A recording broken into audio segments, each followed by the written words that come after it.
Remue ménage. Remue ménage.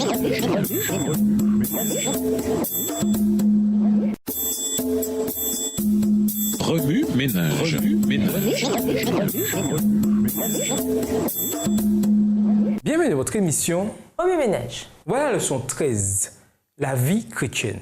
Mais toi, pourquoi juges-tu ton frère? Et toi, pourquoi méprises-tu ton frère?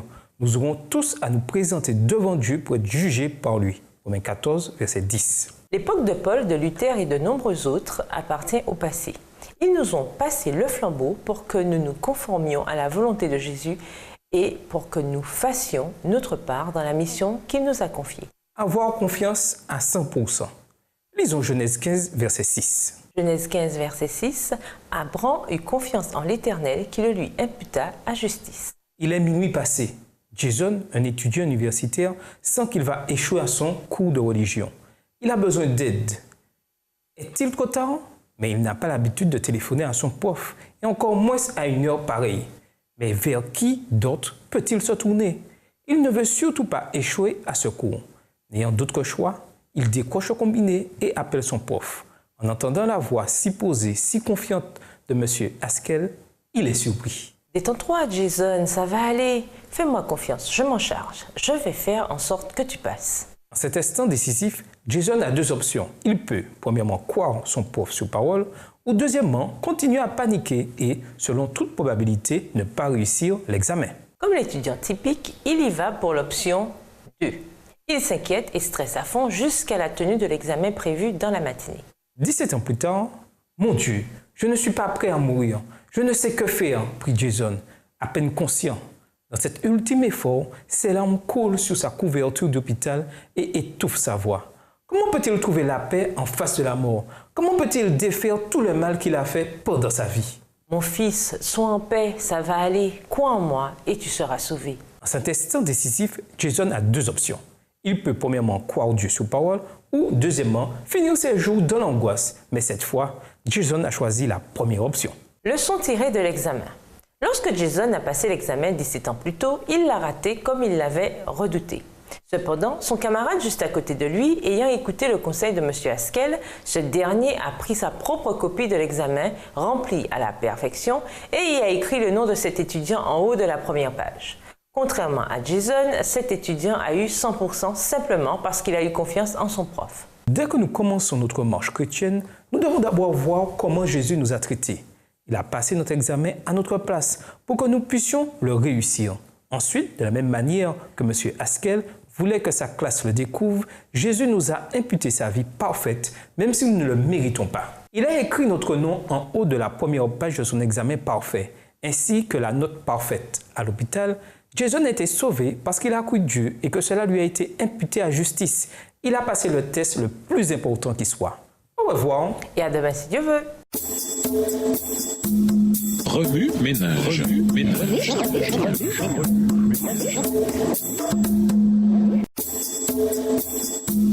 Remue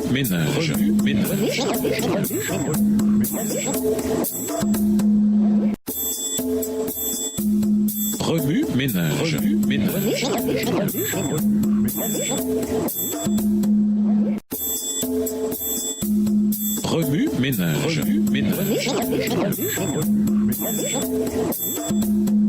Bienvenue dans votre émission. Remue ménage. Nous voilà à la leçon de dimanche, la plus grande relation.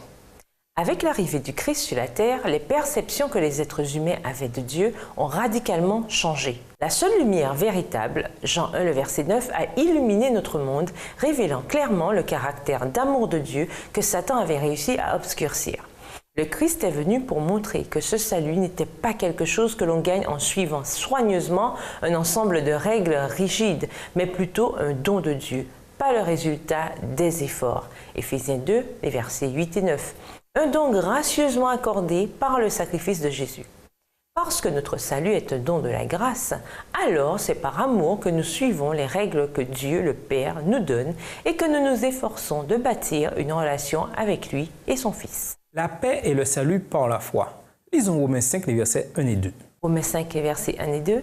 Étant donc justifiés par la foi, nous avons la paix avec Dieu par notre Seigneur Jésus-Christ, à qui nous devons d'avoir eu par la foi accès à cette grâce dans laquelle nous demeurons fermes et nous nous glorifions dans l'espérance de la gloire de Dieu. Dans Romains, Paul affirme constamment que le salut est accompli par la foi en Jésus-Christ et non par nos propres œuvres. Les Juifs, en effet, en étaient venus à croire qu'ils obtiendraient le salut en comptant leur pas le sabbat, en ne mélangeant pas les fibres de leurs vêtements, en étant circoncis, en étant le peuple choisi de Dieu, etc. Mais dans Romains 5, verset 1, Paul fait table rase de leur fausse conception. Ainsi, nous avons été rendus justes devant Dieu à cause de notre foi et nous sommes maintenant en paix avec lui par notre Seigneur Jésus-Christ. Cette paix à laquelle il se réfère, c'est la délivrance du péché grâce au sacrifice de Jésus en notre faveur. Dieu, en effet, a envoyé son Fils unique pour nous sauver. Par la foi dans les mérites du Christ et non les nôtres, nous pouvons, nous aussi, avoir accès à la grâce de Dieu. Romains 5, verset 2, et ainsi avoir l'assurance de notre salut. Abraham, ou l'exemple d'une foi remarquable.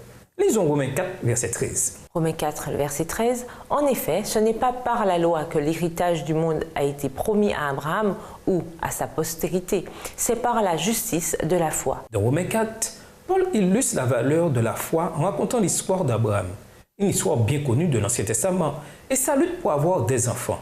En dépit du fait qu'Abraham avait près de 100 ans et que Sarah n'était plus en état d'avoir des enfants, Romains 4, verset 19, Dieu leur promit qu'ils auraient un enfant duquel sortiraient de nombreuses nations et la lignée du Messie. En raison de l'âge avancé du couple, beaucoup se seraient moqués d'une telle promesse. Mais Abraham, lui, ne douta point par incrédulité et eut la pleine conviction que ce que Dieu promet, il peut aussi l'accomplir. Romains 4, versets 20 et 21 dans la version 8 secondes. Paul illustre donc la puissance qu'engendre une foi forte et inébranlable en Dieu, ainsi que la confiance en sa capacité de tenir sa promesse. Abraham croyait au plan du Seigneur et suivit les instructions données. En se confiant à la capacité divine plutôt qu'en la sienne, il est devenu l'ancêtre de ceux qui recevraient le monde. Romains 4, verset 13, la première partie. Dieu a fait la promesse à Abraham, non parce qu'Abraham avait obéi à la loi, verset 13, deuxième partie, ou en d'autres termes en raison des œuvres d'Abraham, mais plutôt parce qu'il l'a considéré comme juste à cause de sa foi. Au verset 13, la troisième partie, c'est-à-dire parce qu'Abraham a cru. Paul se sert de la foi d'Abraham pour illustrer et confirmer à quel point la justice et la justification sont accomplies. Par conséquent, suivons l'exemple d'Abraham. Confions-nous dans le plan et la capacité de Dieu, même si tout cela semble impossible. Imaginez les nombreuses bénédictions que nous avons en réserve lorsque nous marchons par la foi. Construire une relation avec Dieu. Lisons Ésaïe 64, le verset 6. Ésaïe 64, verset 6. Il n'y a personne qui invoque ton nom, qui se réveille pour s'attacher à toi. Aussi, nous as-tu caché ta face et nous laisses-tu périr par l'effet de nos crimes. Dans Romains 10, Paul discute des composantes de la foi nécessaires pour parvenir au salut en Jésus-Christ.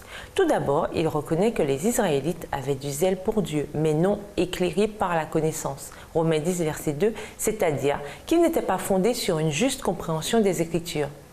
Les Israélites, dit-il, n'ont pas compris comment Dieu rend les hommes justes devant lui et ils ont cherché à établir leur propre façon de l'être. Ainsi, ils ne se sont pas soumis à l'œuvre salutaire de Dieu. Romains 10, verset 3. Autrement dit, ils tentaient de s'assurer le salut par leurs propres œuvres et se fiaient à leur propre bonté, plutôt que de se reposer sur la bonté de Dieu. La foi, c'est se rendre compte que toutes nos belles actions sont aussi répugnantes que linge taché de sang.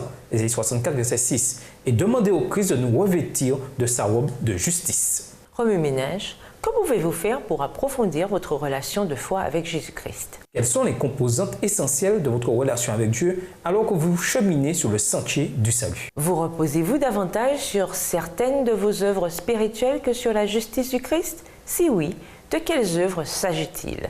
Au revoir. Et à demain si Dieu veut. Remue-ménage. Remue-ménage.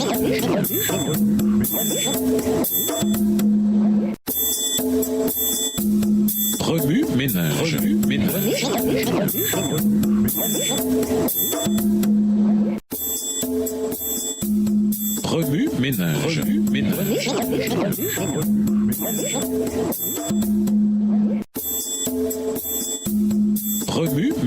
Remue-ménage. Bienvenue dans votre émission Remue-ménage. Voilà la leçon de lundi, la repentance, mon œuvre ou le don de Dieu. Lisons Romains 15, verset 13. Romains 15, verset 13. Que le Dieu de l'espérance vous remplisse de toute joie et de toute paix dans la foi, pour que vous abondiez en espérance par la puissance du Saint-Esprit. Plusieurs ont des idées confuses au sujet des premiers pas à faire pour parvenir au salut. On s'imagine que la repentance est une œuvre que le pécheur doit produire de lui-même avant de s'approcher du Christ. On pense que le pécheur doit d'abord se rendre digne de recevoir le bienfait de la grâce de Dieu. S'il est vrai que la repentance doit précéder le pardon, puisque Dieu ne peut agréer qu'un cœur brisé et contrit, néanmoins, le pécheur ne peut de lui-même se repentir et se préparer à aller au Christ. Le pécheur ne peut être pardonné que s'il se repent, mais la question est décidée. C'est de savoir si la repentance est l'œuvre du pécheur ou le don du Christ. Le pécheur doit-il attendre pour aller au Christ, d'être bourrelé de remords à cause de ses péchés? Le premier pas dans la direction du Christ est le résultat de l'attraction de l'Esprit de Dieu. Dès que l'homme répond en cédant à cette attraction, il s'avance au devant du Christ pour obtenir le don de la repentance. Le pécheur est comparé à une brebis perdue. Une brebis ne réintègre pas le bercail à moins d'être cherchée et ramenée par le berger. Personne n'est capable de se repentir de lui-même et de se rendre digne du bienfait de la justification. Le Seigneur Jésus ne cesse de s'efforcer d'influencer l'esprit du pécheur et de l'induire à contempler l'agneau de Dieu qui ôte les péchés du monde. Nous ne pouvons faire un seul pas dans la vie spirituelle si nous ne sommes attirés et fortifiés par Jésus, amenés à expérimenter cette repentance dont on ne se repent jamais. Remue-ménage. Si un pécheur ne peut venir de lui-même à la repentance, comment devrions-nous traiter les impénitents? Si la brebis perdue revient au bercail, non par elle-même, mais par le Christ, est-il justifié de craindre pour ceux qui peuvent être une brebis perdue? Comment notre Église peut-elle mieux enseigner que le salut ne s'obtient pas par les œuvres? Fait-elle quelque chose qui sape ou contredit cette vérité? Au revoir. Et à demain si Dieu veut. Remue-ménage. Remue-ménage.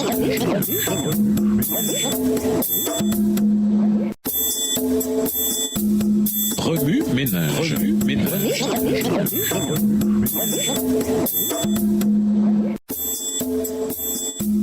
Remue-ménage. Remue-ménage.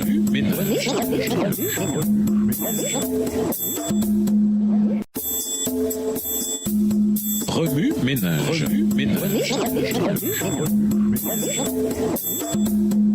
Bienvenue dans votre émission. Remue-ménage. Nous voilà à la leçon de mardi, une unité plus profonde. Lisons Matthieu 15 et versets 10 à 20. Matthieu 15, verset 10 à 20. Ayant appelé à lui la foule, il lui dit, « Écoutez et comprenez.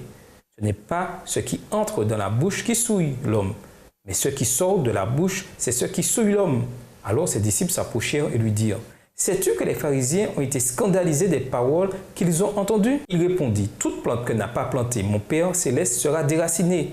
Laissez-les, ce sont des aveugles qui conduisent des aveugles. Si un aveugle conduit un aveugle, ils tomberont tous deux dans une fosse. » Pierre, prenant la parole, lui dit, « Explique-nous cette parabole. » Verset 16. Et Jésus dit, « Vous aussi, êtes-vous encore sans intelligence? Ne comprenez-vous pas que tout ce qui entre dans la bouche va dans le ventre, puis est jeté dans les lieux secrets? Mais ce qui sort de la bouche vient du cœur, et c'est ce qui souille l'homme. Car c'est du cœur que viennent les mauvaises pensées, les meurtres, les adultères, les impudicités, les vols, les faux témoignages, les calomnies. Voilà les choses qui souillent l'homme. Mais manger sans s'être lavé les mains, cela ne souille point l'homme. » Les Juifs tenaient les lois de Moïse en haute estime, mais bien davantage leurs lois traditionnelles sur les aliments et les ablutions. Ils méprisaient les gentils parce qu'ils n'observaient pas ces lois. Ils allèrent même jusqu'à faire des reproches à Jésus parce que selon eux, il les transgressait. Matthieu 15. Lorsque Paul écrivit aux chrétiens de Rome, il était parfaitement conscient que cette église se composait de juifs et de gentils. Il écrivit aux juifs qui se sentaient menacés par ce flot de gentils convertis qui exprimaient leur foi en Jésus différemment d'eux à certains égards. Après avoir discuté de bien des sujets, Paul aborda finalement les pratiques alimentaires des Juifs et des gentils. Par le Seigneur Jésus, je sais de façon tout à fait certaine que rien n'est impur en soi, mais si quelqu'un pense qu'une chose est impure, elle le devient pour lui. Romains 14, verset 14. Ce verset adressé aux Juifs pourrait faire penser que l'apôtre se rangeait du côté des gentils plutôt que des Juifs.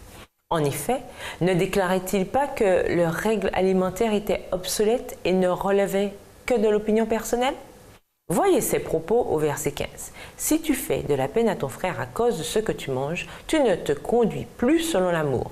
Ne va pas entraîner la perte de celui pour qui le Christ est mort simplement pour une question de nourriture. Et encore, en effet, le royaume de Dieu n'est pas une affaire de nourriture et de boisson. Il consiste en la justice, la paix et la joie que donne le Saint-Esprit, au verset 17. Paul ne discute pas ici de la nourriture en tant que telle, mais d'une question beaucoup plus profonde, l'unité dans le corps du Christ. Il ne recommande pas aux gentils de devenir immédiatement des chrétiens cachés, ni aux juifs de renoncer à leurs croyances cachées. Ce qu'il dit, et cela s'adresse à nous tous, c'est que les règles alimentaires humaines ne doivent pas semer la division au sein du corps du Christ. Jésus n'est pas mort pour la nourriture, les bâtiments, les doctrines, les vêtements ou le statut, mais pour l'humanité. Qu'en est-il de nous aujourd'hui? Jusqu'à quel point nous préoccupons-nous de l'unité du corps du Christ? Sommes-nous désireux de renoncer à des choses qui, sans être péché en soi, constituent un obstacle pour nos frères et sœurs? Sommes-nous désireux de faire passer les autres en premier et de vivre comme le Christ a vécu? C'est là le message de Paul à l'Église romaine et ce message est tout aussi vrai aujourd'hui. Recherchons donc ce qui contribue à la paix et nous permet de progresser ensemble dans la foi, au verset 19. Webménage, y a-t-il des choses dans votre vie qui constituent un obstacle pour d'autres croyants? Où faut-il tirer la ligne entre le compromis et l'unification au sein du corps du Christ? Dieu s'intéresse-t-il vraiment à ce que nous mangeons?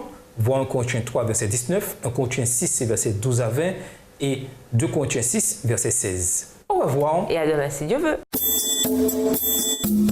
Remue ménage. Remue ménage.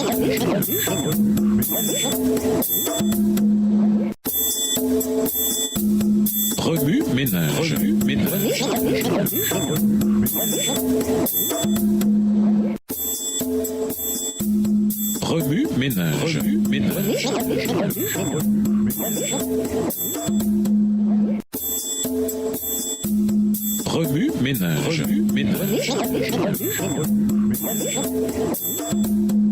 Bienvenue dans votre émission. Remue ménage. Voilà un son de mercredi.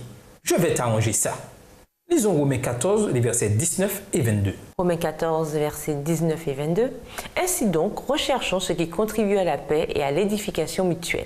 Cette foi que tu as, garde-la pour toi devant Dieu. Heureux celui qui ne se condamne pas lui-même dans ce qu'il approuve. Votre paix mentale a-t-elle déjà été interrompue par quelque chose qu'il faut arranger? En ce qui me concerne, j'ai tendance à être un arrangeur. Je remarque des choses qui échappent aux autres. Cadre de travers, charnière de porte branlante, robinet qui fuit. Et ça me dérange à fond parce qu'elles ne sont pas comme elles le devraient. Je pense que nous avons tous un côté de nous qui veut arranger non seulement les choses, mais aussi les individus. C'est habituellement une qualité que d'être zélé pour améliorer le monde. Cependant, cette qualité peut se transformer en défaut. Jésus a parlé de cela dans son sermon sur la montagne. Premièrement, il dit à ses auditeurs de ne pas juger. En ce sens, juger peut se référer à une propre justice qui rabaisse les autres pour se rehausser soi-même. En des termes puissants, il a ajouté « Pourquoi regardes-tu le brin de paille qui est dans l'œil de ton frère alors que tu ne remarques pas la poutre qui est dans ton œil » Matthieu 7, verset 3. Ellen G. White a donné aux croyants des conseils sur des questions semblables. En 1860, elle écrivait à ses amis à Mossville, dans l'État de New York, alors qu'ils étaient en but à une dissension au sein de l'Église. Quoique la question litige ne fût pas les viandes sacrifiées aux idoles ou les fêtes religieuses comme dans Romains 14, elle leur donna un aperçu de la nature de ce différend. Elle leur fit remarquer que la guerre menée par Satan contre l'Église du reste commence souvent parmi les frères. C'est-à-dire que des membres succombent aux tentations de Satan et commencent eux-mêmes la guerre. Comment cela se produit-il? À quelle tentation succombe-t-il? À la fin de sa lettre, Hélène y va de cette déclaration musclée. Mais il est hautement répréhensible de la part de ceux qui ont compris votre foi et qui se joignent à vous de chercher ensuite à appliquer vos sentiments et votre témoignage à leur convenance. Peut-être que ce désir d'améliorer nos semblables masque le vrai mobile de notre comportement. Nous croyons que nos convictions sont meilleures que les leurs. Ellen White, Paul et Jésus nous appellent à nous examiner nous-mêmes avant d'examiner les autres, à respecter leurs convictions comme nous aimerions qu'ils respectent les nôtres, à régler nos propres problèmes avant d'essayer de régler les leurs. Pourquoi a-t-il dit que nous avons une poutre dans l'œil alors que les autres ont une paille dans le leur? Peut-être est-ce une question de gravité. Nos problèmes personnels qu'il nous faut régler sont plus sérieux que ceux des autres. Remue-ménage, Nommez 3 situations où les convictions d'un groupe ou d'un individu furent imposées aux autres. Les exemples ne doivent pas venir uniquement de situations adventistes. Il y a l'Inquisition, par exemple. Quelles conséquences entraîne le fait de minimiser les convictions des autres? Comment respecter le libre arbitre de nos semblables tout en abordant les nombreuses fausses idées de Dieu qui leur sont peut-être chères? Au revoir. Et à demain si Dieu veut. Remue-ménage. Remue-ménage.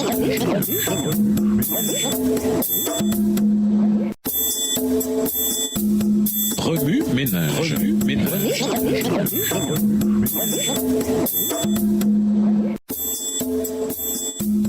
Remue-ménage. Remue-ménage.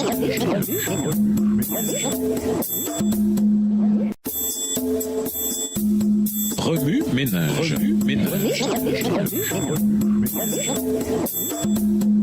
Bienvenue dans votre émission. Remue-ménage. Nous voilà à la leçon de jeudi, la foi seule. Lisons Éphésiens 5, le verset 8. Éphésiens 5, verset 8. Autrefois, vous étiez ténèbres, et maintenant vous êtes lumière dans le Seigneur. Marchez comme des enfants de lumière. Je me trouve actuellement à Lincoln, dans le Nebraska. Mais qu'est-ce qu'une fille venant de la côte Est fait ici, dans le Midwest? Vous dites-vous peut-être. Et je réponds, c'est Dieu qui m'a envoyé là. Je suis devenu adventiste le 19 avril 2014. Dieu m'a révélé la vérité au moment opportun. Son plan, qui n'accuse aucun retard, est de loin plus grand que tout ce que je peux imaginer. Je suis la seule adventiste de ma famille. Oh, combien je prie pour qu'un jour mes parents et mes frères comprennent ce qu'est la vérité. Mon rôle consiste à être ce phare que Dieu utilise pour les attirer à lui. Un an avant cette transformation dans ma vie, je suis passée par un mauvais quart d'heure spirituel. J'étais mariée depuis près de 3 ans. Et voilà qu'à l'âge de 23 ans, j'étais en procédure de divorce. Je me sentais si vide, si seule. Je ne désirais qu'une chose, couper les ponts avec tout le monde. Point final. Et l'église à laquelle j'appartenais. Après cet événement traumatisant, j'en étais au point où la seule vue d'une église m'irritait. J'ai complètement cessé d'y aller. J'ai même cessé de croire en l'existence de Dieu. S'il existait, pourquoi avait-il permis cela? Mes questions ont tourné en colère, frustration, déception et dépression. Mes amis et ma famille comprenaient ce par quoi je passais. Ils m'ont dit que tout s'arrangerait. Mais je ne voulais rien entendre de personne. Je me disais, comment peuvent-ils savoir? Ils ne savent pas de quoi ils parlent. Un jour, j'en ai eu assez du sentiment de vide qui empoisonnait mon existence. J'ai recommencé à prier et à lire des méditations spirituelles. En voiture, je me suis mise à écouter sur la station de radio K-Love des histoires édifiantes ou des messages montrant comment Dieu œuvrait dans la vie des autres. Je sais qu'il fait concourir toutes choses à notre bien et pour sa gloire. La vie ici-bas n'est pas censée être facile. Par contre, Dieu est là pour nous diriger à travers la vallée des difficultés. Je voulais connaître Dieu davantage et lui remettre la direction de ma vie. C'est alors que j'ai commencé à développer une relation avec lui. Jamais je n'avais connu cela auparavant. Je lui ai remis ma vie, puis j'ai attendu ses instructions. N'ayez pas honte de votre passé. En ce qui me concerne, je sais que Dieu me donnera le bon partenaire quand ce dernier et moi serons prêts. Ce qui compte avant tout, c'est de me focaliser sur ma relation avec le Christ avant de laisser entrer quiconque dans ma vie. Le fait d'avoir traversé cette épreuve et d'arriver aujourd'hui à voir le chemin accompli jusqu'ici est une véritable bénédiction. Chers téléspectateurs, ne cessez pas de faire confiance à Dieu malgré votre situation actuelle. Il peut tourner et tournera toutes choses en bien. Galates 6, verset 9 dit « Ne nous lassons pas de faire le bien, car si nous ne nous décourageons pas, nous aurons notre récolte au moment voulu. » Au revoir. Et à demain si Dieu veut. Remue-ménage. Remue-ménage.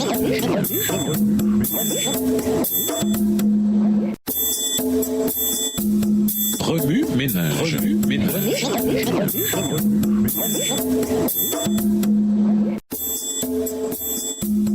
Remue-ménage. Remue-ménage.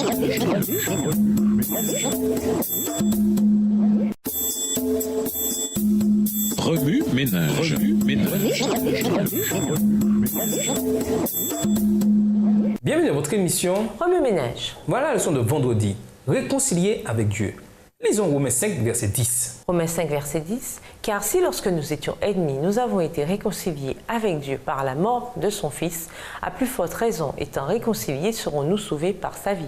Pour conclure, Une fois que nous sommes réconciliés avec Dieu, nous estimons qu'il nous sera plus facile de nous réconcilier avec ceux qui nous entourent, et particulièrement avec ceux qui partagent nos croyances. Mais alors, pourquoi pensons-nous que le parcours spirituel de tous doit être exactement le même?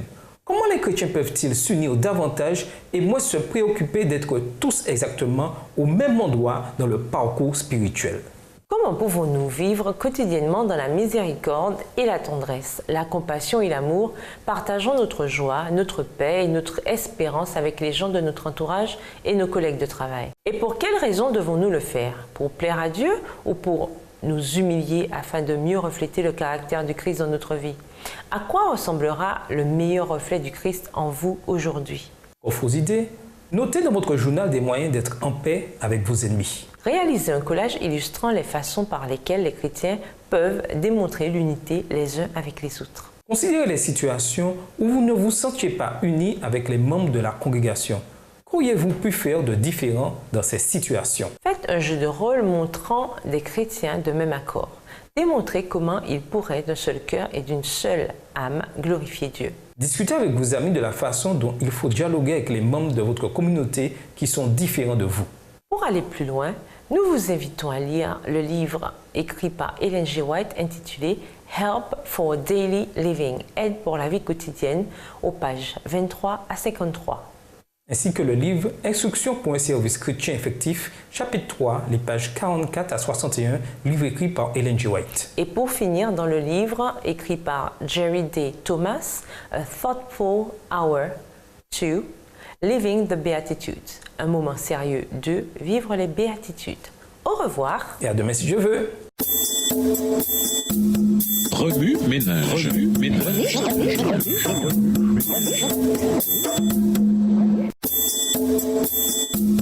Remue ménage. Remue ménage.